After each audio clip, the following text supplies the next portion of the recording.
Okey, untuk bab pertama ni, kata 5, kita mulakan dengan keseimbangan daya lah. So, kalau tengok dekat sini, soalan negeri Pahang. Okey, awak diberi satu gambar dengan kata kunci hal laju seragam. Nampak ni? Hal laju seragam bermakna dia imbalance. Imbalance bermakna nilai daya sebelah kanan akan sama dengan daya sebelah kiri. Ataupun atas akan sama dengan bawah. Itu maksudnya kalau saya letak nilai 50 di sebelah kanan dan 50 di sebelah kiri, so kalau saya padukan dia, bermakna daya paduan itu adalah bersih. So bila daya paduan itu bersih atau daya paduan itu sifar, bermakna dia berada dalam keseimbangan. So gambar rajah ni berada dalam keseimbangan lah. Bermakna dia ada dua situasi. Sama ada situasi pertama, hal laju dia seragam, atau situasinya yang kedua, dia berada dalam keadaan pegun. Kita tak bergerak. Now ditanya, namakan daya pada huruf H. Daya tu membawa dia ke atas. Bila membawa dia ke atas, kita panggil dia adalah sejenis daya angkat. Okey. Terus. Okey, persamaan. Dia tanya persamaan bagi berat dan H. So, mereka adalah seimbang, betul? Seimbang bermakna mereka adalah memiliki nilai yang sama. So, W sama dengan H. Apakah konsep tadi? So, saya dah bagi tahu dia merupakan konsep keseimbangan daya. Okey. Drone ini memecut. Bila memecut bermakna dia menggunakan formula F sama dengan MA. Alright. So, bila daya F tu adalah means paduan. Apa sahaja daya yang terlibat awak kena satukan. So, tadi awak nampak mereka adalah atas sama dengan bawah. Means H. Okay, atas sama dengan bawah. Means kalau saya padukan dia, dia akan dapat macam ni. So, awak kena buat H tolak W. Means pada waktu ini dia bukan lagi malar. Means dia sudah ada pecutan. That's why dia ada nilai A tadi. Okay, lepas tu dia kata pecutan tadi merupakan 0.2. So, masukkan saja nilai. Jisim drone adalah 0.4. So, awak masukkan saja untuk tahu nilai H. Oleh sebab berat adalah mg bermakna 0.4 darab 9.81 fixed number.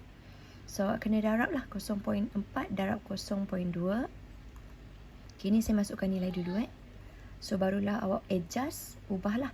Darab and then tolak, pindah jadi tambah. So at the end of the day awak punya nilai H adalah berunit Newton 4.004 Newton. Ini adalah konsep leraian daya. Macam mana awak tahu leraian? Melaka ni tanya, means awak akan nampak sesuatu daya ni yang sengit pada sudut theta ni akan dipecahkan kepada komponen X dan komponen Y. Bila macam ni berlaku, so kita kata berlakunya keadaan leraian lah. So untuk berlaku keadaan leraian, apa yang saya draw tadi, saya kena label. Yang melintang is komponen X, yang menegak komponen Y.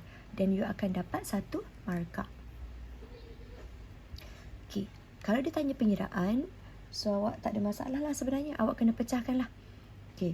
Untuk komponen mencancang, dia adalah paksi Y tadi kan. So, bila paksi Y, kita namakan dia daya yang Y. Daya yang mencancang. So, formula mesti melibatkan formula sin. So, sin theta. Theta awak tadi 65. So, awak just terus dapat nilai. Pastikan awak darab dengan depan ni adalah daya asal dia. Berapa nilai daya asal dia? So, F sin 65 adalah kita punya F asal 50. So, 50 sin 65. Tekan saja kalkulator. You will get your answer. So, 45 Newton. Kalau ada tempat perpuluhan, saya bunda dengan baik. Saya akan dapat macam ni lah. Sama juga dengan ufuk. Ufuk adalah for garisan melintang. Melintang means adalah paksi X. So, kena ambil nilai daya tadi dan darab dengan cos. Ni dia punya syarat lah. So, masukkan nilai F50 dan cos sudut tadi 65. Okay, masukkan saja and you will get 21.131 Newton. Okay. Now, selepas mengira, dia baru nak tanya maksud leraian. Supposed to be, dia tanya maksud dululah, tapi tak ada masalah. So, tadi awak perasan tak? Daya yang sengit tu, awak leraikan kepada komponen melintang dengan menegak. So, awak akan kata ni adalah satu proses di mana awak meleraikan atau mengasingkan, samalah maksud dia, mengasingkan daya tadi, which daya yang tadilah F tu, yang ni kepada komponen dia. So apa komponen dia? Komponen X dan Y, spesifik kan. Okay, so nampaklah dekat sini ada satu aplikasi bahawa murid-murid ni bermain gelongso sudut ke lantai, di lantai, which is sudutnya theta. So sekarang ni ditanya, permukaan gelongso tu nak kena macam mana, sudutnya nak kena macam mana supaya budak tu dapat bermain dengan gembira, means dapat meluncur dengan baik lah. So of course kita tak nak ada gangguan, so kita nak dia licin. Dan sudut tu kalau lagi tinggi lagi seronok, tu tak? Lagi dia terjun dengan kelajuan yang tinggi. So saya akan pilih ini lah, R. So this one saya tak akan tulis, kita terus agak dia punya jawapan. Permukaan mesti satu jenis permukaan yang licin. So awak akan jawab licin, which is awak kena satu daya friction ataupun daya geseran yang kurang. So bila licin, saya contoh satu je. So dia akan menyebabkan pecutan itu akan bertambah. Kenapa bertambah? Sebab awak punya daya friction, geseran awak berkurang.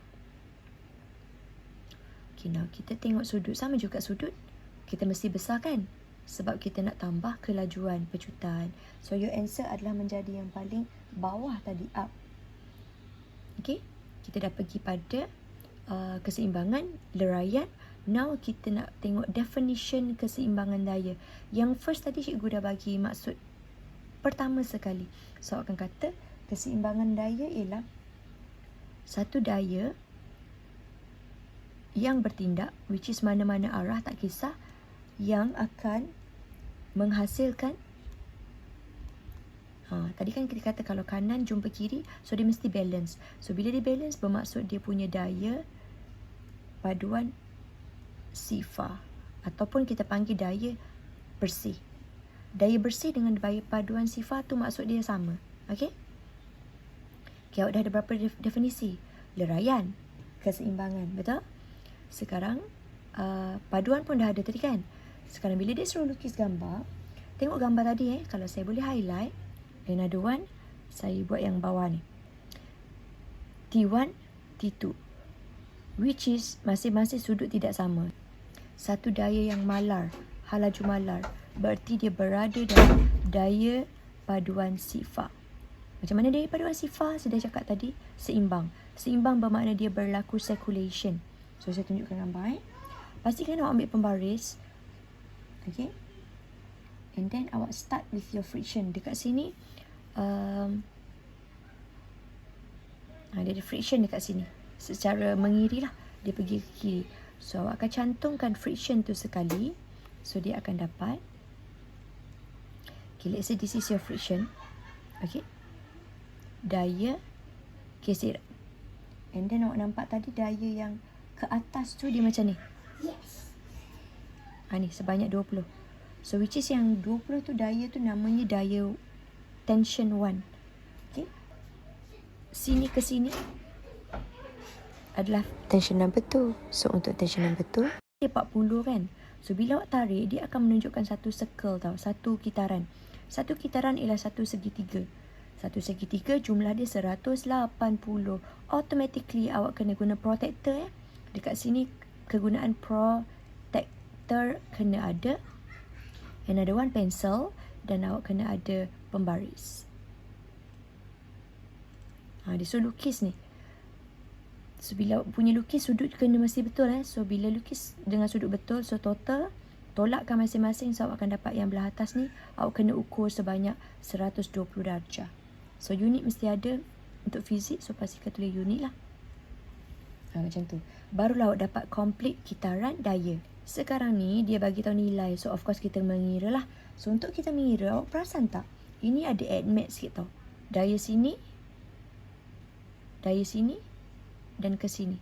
So sini ada 20, 120 dan 140. So dia adalah satu konsep ADMAT. So bila konsep ADMAT bermakna sudut yang paling bawah ini akan menghadap friction, daya geseran, Dan yang ke atas ni adalah yang menghadap T1. So untuk T1 ni dia hadap 40. Nampak?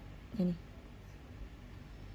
So kena guna T1 per sin theta T1 which is 40. Daya friction geseran hadap dia punya sudut atas ni. So sin sudut atas 120. So barulah awak dapat nilai T1. Sebab ini adalah konsep NMAX tau. Segitiga tidak tegak. Barulah awak masukkan nilai 950 untuk daya geseran per sin 120 bahagi pindah jadi darab sin 40. So barulah awak dapat T1 awak adalah 705.116 unit, jangan lupa Newton. Okay, ini adalah soalan trial last year. Saya pernah ajar dekat YouTube trial 2022. Boleh tengok di situ. Okay, ni adalah hook. Hook kita belum jumpa kan? Dan hook ni adalah sport bike negeri Perak. Ni nampak spring. Spring adalah tentang kekenyalan. Dia adalah di penghujung bak 2. So kalau masih ingat, F ni adalah sejenis daya, K ialah pemalar, X ialah dia punya regangan. Okay? So kena tahu setiap satu tu So F ini unit dia mesti ni daya kan, unit Newton. Pemalar, so kalau tengok formula, jadikan pemalar sorang-sorang, dia akan dapat formula ini, betul? So pemalar unitnya akan dapat Newton meter tolak 1.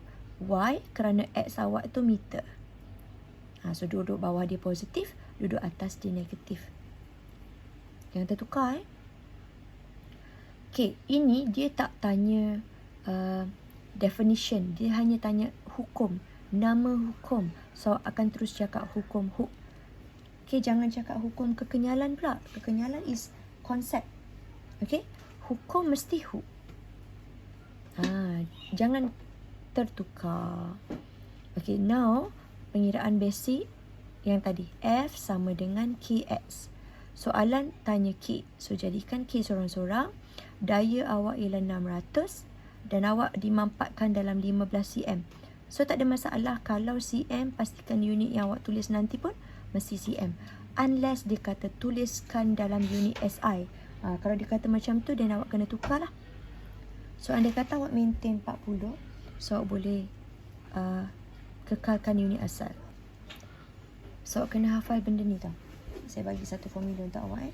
Apakah faktor yang mempengaruhi kekenyalan? Okay, apa faktor yang menyebabkan sesuatu bahan itu kenyal? So kita tengok kat sini.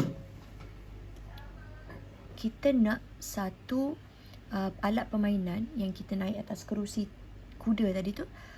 Kalaulah kita letakkan budak atau orang tua yang lebih berat, macam mana kita nak modify dia? So kalau bayang, kalau dia spring yang nipis, so mesti dia akan toing terpelanting kiri kanan, at the end patah. So kita nak stiffness mestilah tinggi, ketebalan dawai mesti tinggi. Barulah awak kata pemalar spring, which is pemalar spring awak wakilkan sebagai K. Pemalar spring awak akan tinggi. Apa kesan kalau pemalar spring awak tinggi? So awak akan dapat satu alat yang lebih keras. So barulah dia sedap nak berayun. Okay, so kat sini nota yang pertama saya boleh kata dawai itu mesti tebal. Macam tu buat nota. Bila buat latihan, pastikan awak dapat conclude. Dawai yang lebih tebal, pemalar akan tinggi. K So kalau saya boleh tambah dekat sini K. Gitu. So dia akan lebih keras lah. Okay, next kita tengok diameter. Diameter ni pun kita kena tahu beza. Kalau tadi saya kata ketebalan, means kalau saya buat gambar spring, ni ketebalan spring tu. Kita nak spring yang tebal. So diameter ni pula, kita nak diameter, kalau saya boleh buat, dia punya ni adalah, tengok ni gambar ni, compared to gambar ni. Dia sama nipis, tapi this one is diameter kecil. This one, dia sama nipis. Yang pertama diameter kecil, yang kedua diameter besar. So kita choose yang ni, diameter yang kecil. Yang pertama ni. Ni maksud dia diameter yang kecil. So saya letak kat bawah. So diameter spring yang kecil. Diameter spring yang kecil akan menyebabkan dia pun keras juga. So antara bahan yang kita nak pilih seboleh-bolehnya, duduk tengah hujan, tengah panas kan. So kita nak spring yang tahan karat. Ni ramai pelajar tak ada masalah. Sebab kita nak elak pengaratan. Yang awak selalu confuse adalah yang tadilah dua tu. Awak tak tahu siapa besar siapa kecil. Okay. So tolong pegang dengan baik. Okay, ini juga hook punya hukum. Which is awak nampak dia elastik. Nampak elastik, dia bending. Okay, so awak kena tengok kat sini. Ini adalah soalan section C tau. So pakai test pad. Plan your idea first. Dia tidak tanya definition hukum hook. Hati-hati. Dia tak tanya definition hukum hook. Dia tanya definition kekenyalan. Dua-dua benda ni ada definition masing-masing. Jangan tertukar. So this one bila dia tanya definition kekenyalan, awak kena start bahawa dia merupakan satu sifat. Sifat apa? Sifat bahan. Bahan tu macam mana? Okey, sifat bahan itu, contoh awak ada busur panah ni awak tarik, dia akan stretch. Awak lepas, dia balik asal. Itu kekenyalan. Sesuatu bahan akan kembali kepada bentuk asal. Kembali kepada bentuk asal selepas awak lepaskan daya. So dua-dua perkataan ni jangan lepas. Selepas daya dialihkan. So pastikan dua-dua poin yang saya buat sebaris, maksud ni jangan tertinggal satu pun. Habiskan. Alright, baru dapat markah penuh. Okay, kejap lagi kita tengok definition hook pula. Okay, yang ni saya tahu pandai. Saya tak nak ajar bandingkan. Which is kalau saya nak bincang awak satu pun, awak boleh tengoklah kat sini. Katakanlah awak tengok jarak. Contoh nampak ni. Ni jarak ni panjang. Nampak? Kalau letak pembaris pun, ini pendek. So, akan katalah jarak X lebih besar bagi X 11.1 compared to X 11.2. Apa maksud X? Tadi saya dah bagi tahu ke atas. Pemanjangan dia. So, ini adalah comparison untuk this one. Okay. Pemalar hati-hati, pemalar awak adalah sama kerana awak menggunakan, okay, tengok kata kunci kat sini macam mana nak cam dia sama. Ni. Alatan yang sama. Bila alatan yang sama, automatik K awak sama. Alright. Yang berbeza tu awak punya tarik banyak atau tidak. 150, 250. Okay. Okay, jom kita try dulu. Markah pertama datang daripada hubungan. Markah kedua datang dari hukum. So, saya plan my idea dekat sini. Inilah nama di hukum hook. Dekat sini. Sebab dia tak tanya sifat bahan tadi. Dia tanya hukum. So, jangan tulis kenyal. Awak tulis hook. Okey, sekarang dia tanya, apa hubungan daya dengan jarak? Okey, tengok pada satu gambar macam saya selalu ajar. Katakanlah awak tengok pada gambar pertama saja. Okay, tengok Okay, gambar pertama awak letak daya yang besar. Bermakna X awak akan jadi panjang. Nampak tak? Okay, jom kita tengok. Okay, kita try tulis dia punya hubungan Semakin dan semakin. Okay, plan your idea first. Kemudian salin dia punya perkataan. Kita tarik dulu baru dia panjang, betul tak? Okay, awak tulis daya. Daya apa? Dia tulis awal kat situ. Sambung je habis. Dan akhir sekali yang belakang kita salin yang ni pula. Jarak regangan. Okay, awak nampak kan tadi? Tarik 250. Besar tu. Dia X pun besar. So, awak akan tulis semakin tinggi daya, semakin tinggi jarak. Itu saja yang awak perlu tulis atas pemerhatian tadi. Okay, kaedah yang mana? Of course, awak akan kata kaedah yang pertama lah. Barulah anak panah tu pergi jauh. Tu idea awak. Betul tak? That's why awak boleh shoot. Kena tepat, kadang-kadang tembus pada target bat tu. Tapi di sini awak kena terang. So untuk terang, kenapa dia boleh pergi lebih jauh, awak kena buat 4 poin macam biasa. So dekat sini awak kena pilih dulu. Kaedah yang manakah? So awak akan kata kaedah yang pertama. Kenapa kaedah yang pertama? Daya tarikan oleh lelaki tadi, pemanah tadi, bagi daya 11.1 adalah lebih besar. So, bila kita tarik lebih besar, masih ingat lagi tak formula ni? F sama dengan MA? Bila daya besar menyebabkan pecutan anak panah itu juga akan lebih besar. So, bila pecutan akan bertambah, okay, so this is awak punya konsep tenaga kinetik. Okay, bila berlaku keabadian tenaga, kalau saya boleh conteng kat sini, tengok tenaga kinetik akan berubah menjadi tenaga keupayaan kenyal. Kenyal ni sebab kita pegang spring, kita tarik spring. So, dia akan menyebabkan tenaga kinetik akan bertambah laju tinggi. So, ni pun sama. Kalau awak guna spring yang sangat nipis, dia akan turun baby tu sampai bawah, rendah. Kenapa turun rendah? Sebab dia stretch, dia sangat-sangat stretch. Tapi kalau pakai satu dawai yang tebal, contoh saya buat macam ni, tebal, awak tambah lagi selari sebelah kanan. So, kalau awak duduk sebagai orang dewasa pun, baby tu tak akan turun ke lantai. So, dia akan berayun tinggi saja. Dah tak nampak macam buai dah ni. Saya draw sikit. Nampak macam buai. Ni kalau dia adalah satu biji je lah. Tapi kalau bila buat dua spring yang tebal, dia akan kekenyalan dia tu tak turun panjang. Okay? Now, ini adalah nombor 11 punya modification. So, dia is bebas. Nampak tak jawapan dia bebas? Dia arahan nak yang lebih besar. Macam saya cakap tadi. So, your ciri 1, 2, 3, 4, 5. Ciri awak dia mesti tentang, tadi kita dah buat nota kan, macam mana nak menyebabkan K itu besar, betul tak? So, cuba ambil tadi. Kita start with, okay, kita letak 2 spring katakan. So, bila awak letak 2 spring means bilangan spring awak adalah banyak. Kenapa? Kenapa perlu letak bilangan spring banyak? Tadi saya dah kata, dia macam awak pegang barang, awak angkat satu beban sebelah bahu kiri. Dia penat. Compact tu, awak letak beban dekat beban yang sama, letak di kanan dan kiri. So, rasa ringan sikit, betul tak? So, bila rasa ringan sikit, kita akan anggap dia akan lebih kuat. Lebih kuat ni maksudnya K awak tu akan lebih tinggi. So, kuat. Alright? Next. Kenapa tadi saya kata kena susun sebelah sebelah? Spring tu kena susun secara selari. Sama maksud dia. Sebab awak nak dapatkan satu K yang besar. K yang besar dia akan menyebabkan spring itu lebih kuat. Apa lagi? Jom kita ambil konsep yang sama. K dengan kuat. Kenapa kita perlu pemalar spring yang tinggi? Okay, pemalar spring yang tinggi, dia akan menyebabkan dia punya stretch tadi tak berapa rendah. Nampak tak? Dia stretch tu sikit je. So, dia tak perlulah sampai nak jejak ke lantai. So, kita bolehlah tampung baby yang makin berat atau manusia yang jisim dia tinggi. Okay, so saya akan cakap dekat sini.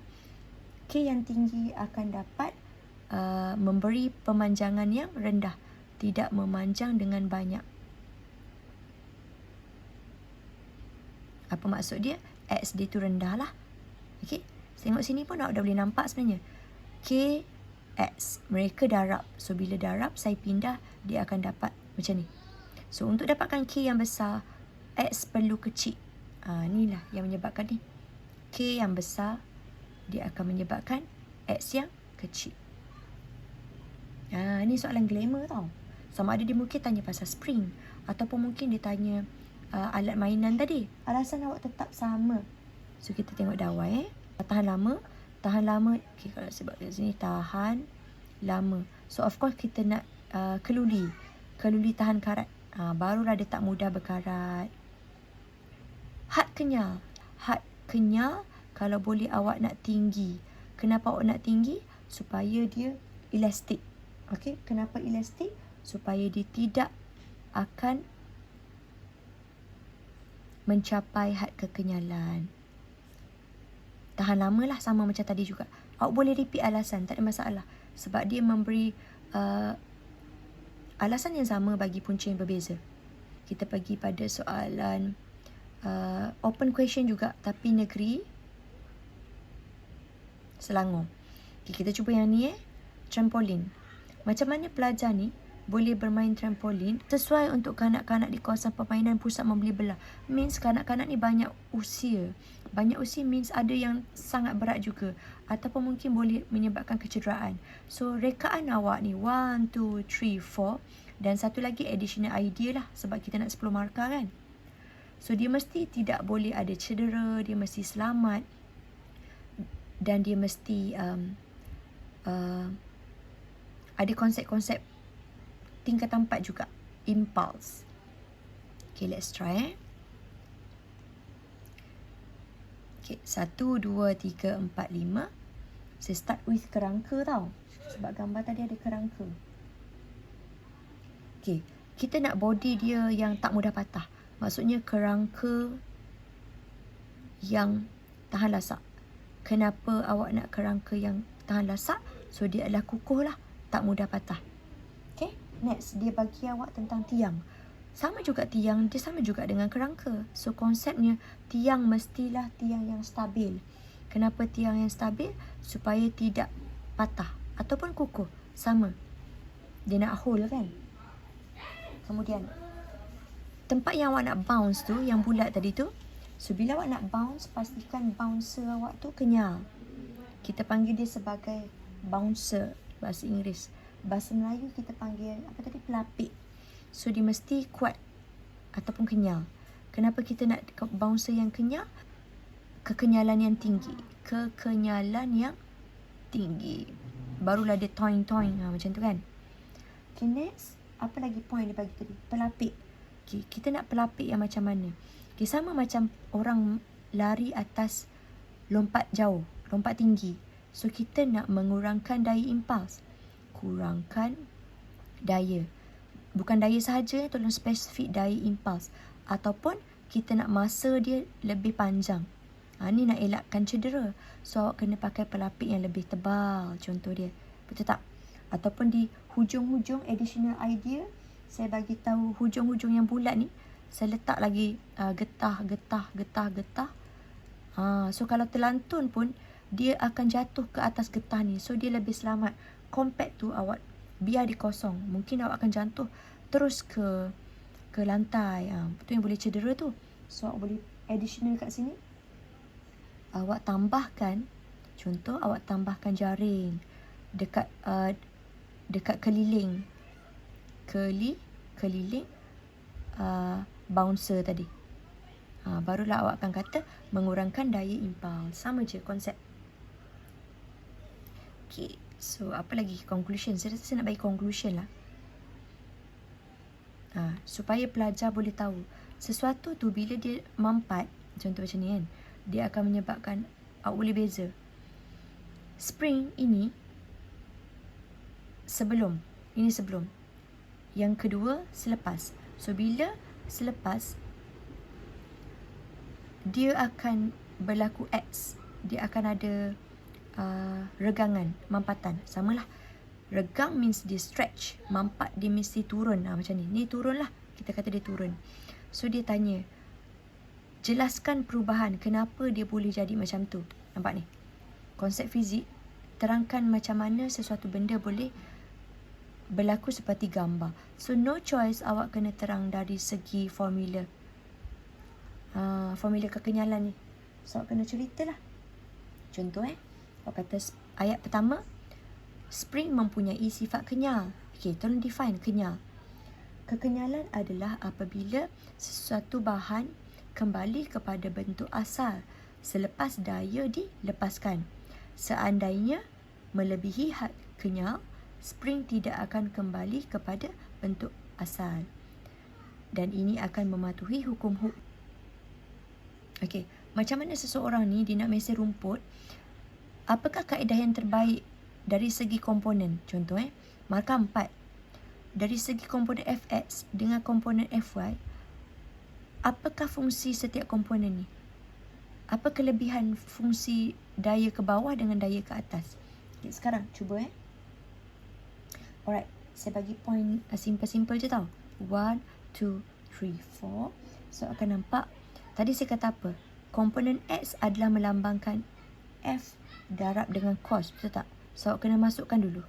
Which is komponen Y pula, F is hasil darab dia dengan sin. Sebab ini akan memberi markah. Okay? Lepas tu awak akan kata komponen X ni dia akan menyebabkan, nampak ni? Akan menyebabkan mesin rumput itu akan bergerak ke depan.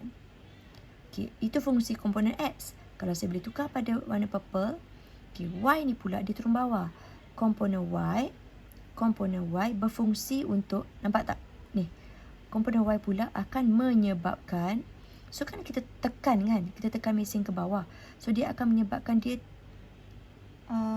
tertumpu ke arah graviti, bergerak ke bawah. So dia akan pegang rumput tu dengan kuat dan memotong rumput itu. Untuk potong rumput dengan baik.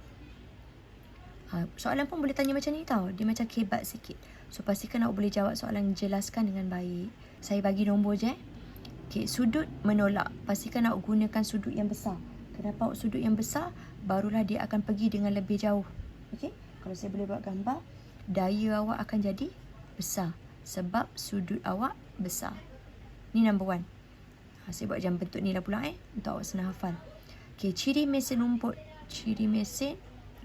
Yang kedua. So mungkin ciri mesin rumput ni awak akan kata ketumpatan yang tinggi. Kenapa nak ketumpatan yang tinggi? Sebab awak nak dia stabil.